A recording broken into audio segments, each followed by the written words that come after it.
The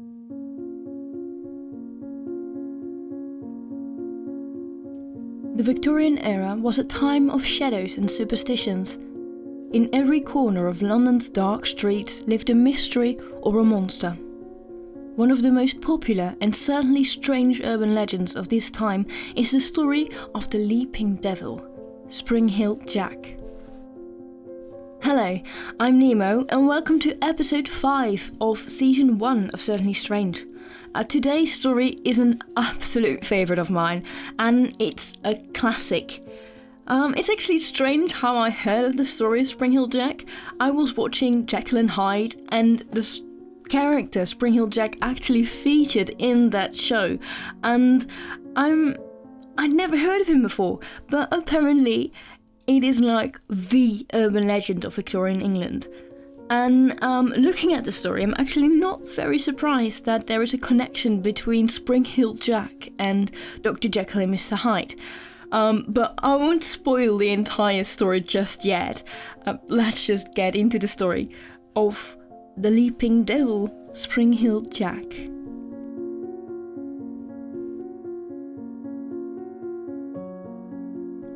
The night was cold and dark. It was October 1837, and a young servant girl named Mary Stevens was walking through Clapham Common to the house that she worked at. The street was filled with shadow, but Mary isn't afraid. After all, she's very familiar with the street, having to walk through it every day. But then, suddenly, a figure jumps from one of the shadows, gripping her tightly. The figure starts to kiss her and tries to rip off her clothes. Mary cries out in alarm, and the figure vanishes. Of course, this just sounds like a case where a man tried to molest a young woman. And it could have been exactly that, had the strange figure not ripped at Mary's clothes with claws instead of hands. Claws, she said, that were cold and clammy, as those of a corpse. Mary Stevens was not the first one to see this strange clawed creature jump from the shadows. In September 1837, 1 month before the creature had jumped at Mary, a man had reported seeing a figure with horns and red glowing eyes leap over a cemetery fence.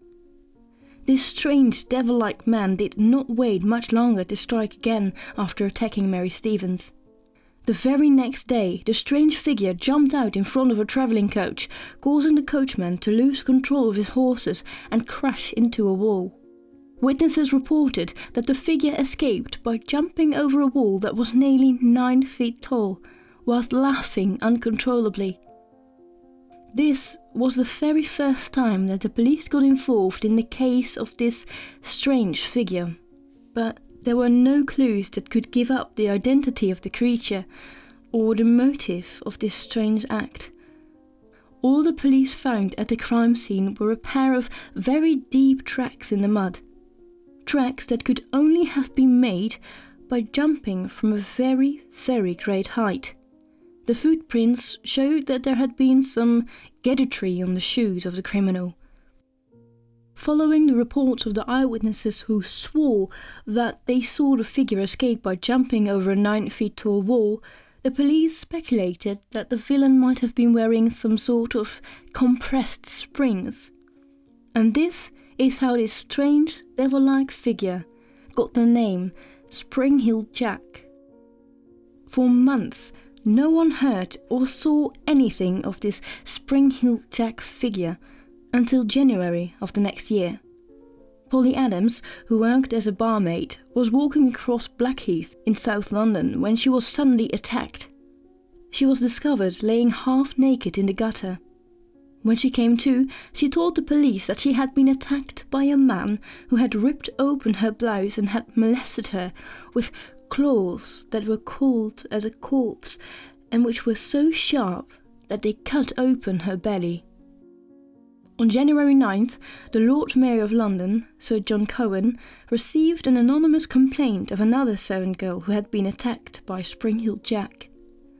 Because of this incident, several other people came forward about similar incidents in the Kensington and Hammersmith area, all involving servant girls being jumped upon from the shadows by a mysterious clawed figure. This was the perfect story for the press, and Spring Hill Jack began to get a lot of publicity. With the increase of publicity, there was also an increase of reports from people who had either seen or were attacked by this now famous Terror of London. The police took these reports very seriously, and even the Duke of Wellington, yes, the one who defeated Napoleon, went out armed on horseback to hunt for the monster that haunted London. This did not stop Spring Hill Jack, however, from striking again. There came a knocking on her door. When Jane Alsep opened the door, she was met by the tall figure of a man. It was the police. At least, that is what he claimed to be. He had found Spring Hill Jack in an alleyway just outside her home, but when Jane accompanied the policeman to the alleyway, she noticed that he was not wearing a police uniform, but instead a long black cape, with underneath it a strange white costume. She got superstitious, but it was already too late.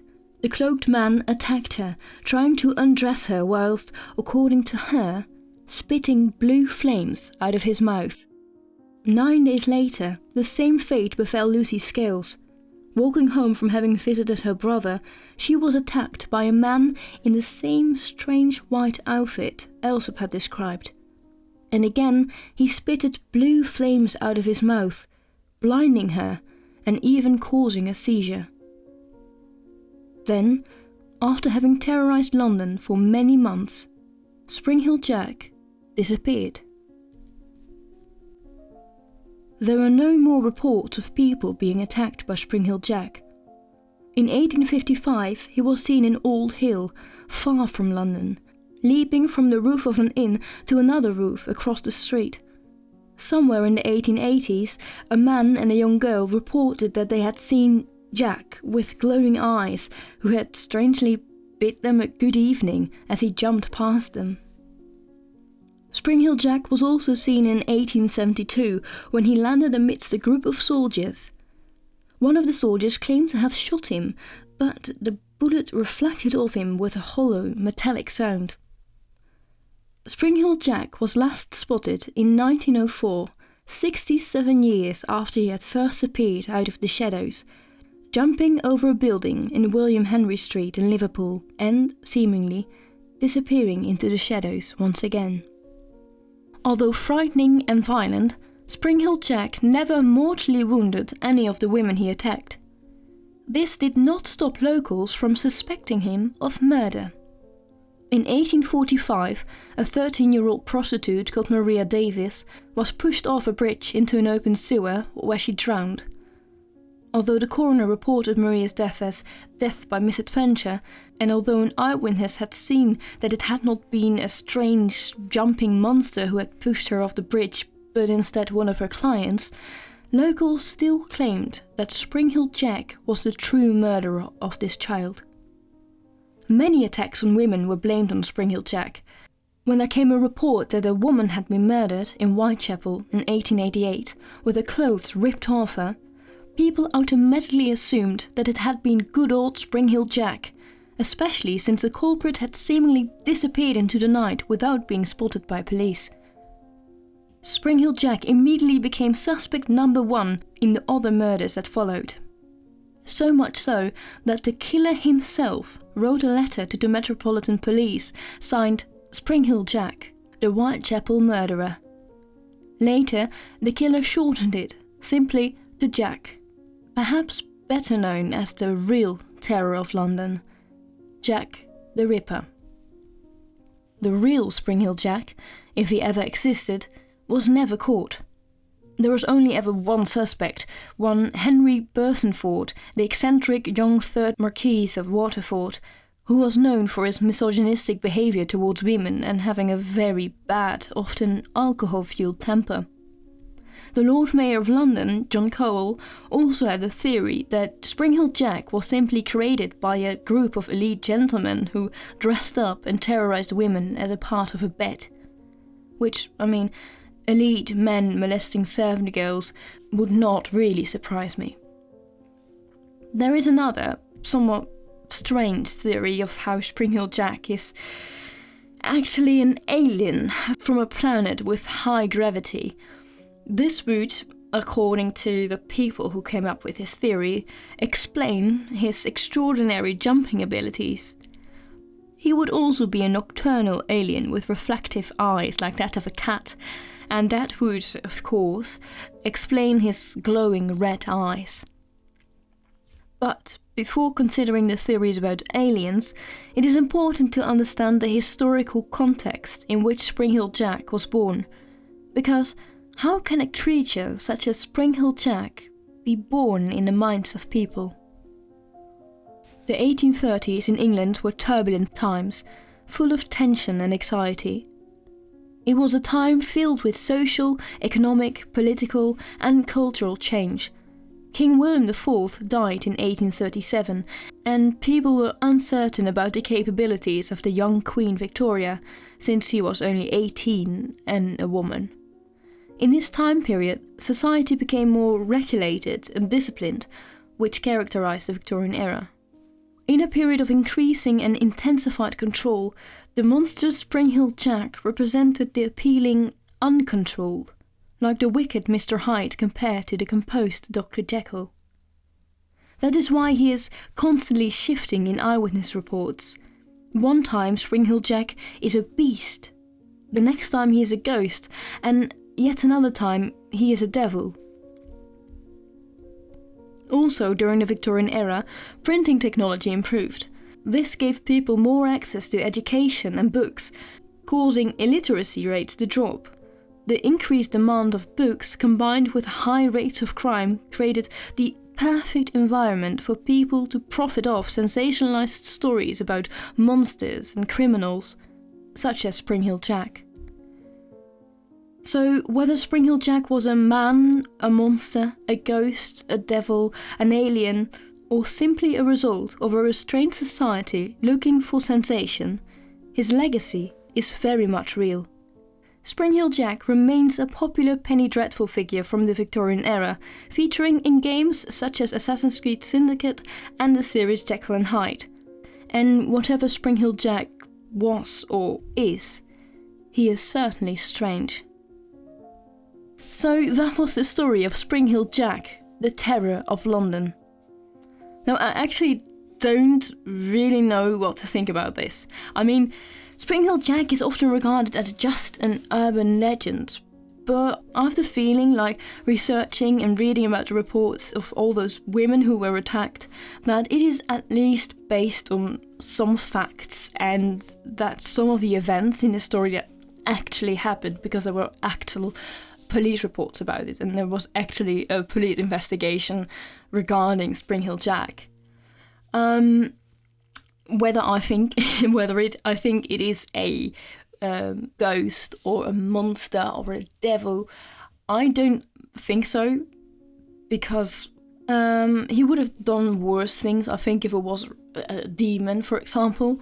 And men bothering women in Victorian times, especially servants, was a very popular thing. If you look back into just true crime in Victorian times, you will see that there was a lot of victims who were servant girls, and especially in a time where, as I actually mentioned in the story, Jack the Ripper was active.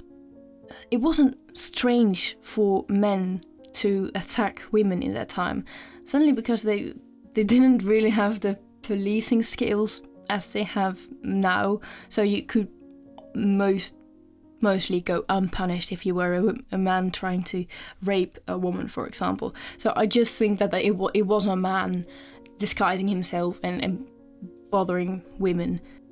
The strange thing about Spring Hill Jack is, the spring-heeled part, of course, because it is reported that eyewitnesses saw him jump over a 9 feet tall wall, especially since there were a lot of eyewitnesses who reported that, and several as well, before he got a very sensationalized piece in the newspapers. People already said this guy is jumping really, really high, and there were the footprints also in the mud that showed that he landed. I think it's because the marks were very deep, like he landed from a very great height, and he also escaped by jumping from a very great height. And they saw in the mud prints that he had those gadgetry things on his shoes, like springs. It just sounds fiction. It sounds like science fiction, like someone invented the jetpack, but then just compressed. Like it makes me think of Inspector Gadget. That's just what. That's the only thing I can think of. But I do think that he was real, and who it was, I don't know.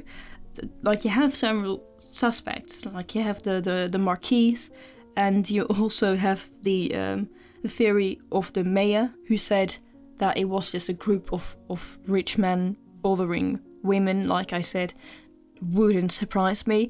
And there was also, maybe you heard it in the way that I narrated it, there was the alien theory. Like, it is a theory that people actually believe, so I couldn't leave it out of the episode. But I do want to tell you that I hate theories like that. Just being like, yeah, it was an alien. There's going to be another episode along the way of this season that features a ridiculous alien theory. And it's like, I have to cover it, because it's a very popular theory, or theories. But I don't like them. I don't know what you think about it, but please tell me what you think about aliens. But I don't believe anything of that. It's not that I don't believe in aliens, but I don't believe in aliens like that.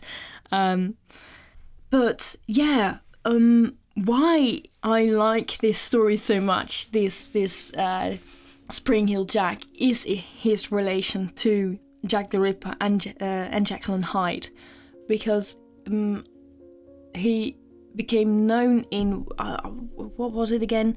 In 1837. It was the first attack. Wait, I have to look back. Yeah, the first attack was in 1837, and the last time he was seen was in like 1904, I believe, 1904. So he covers the time span in which Jekyll and Hyde were present, like the book was written, and also when Jack the Ripper was active.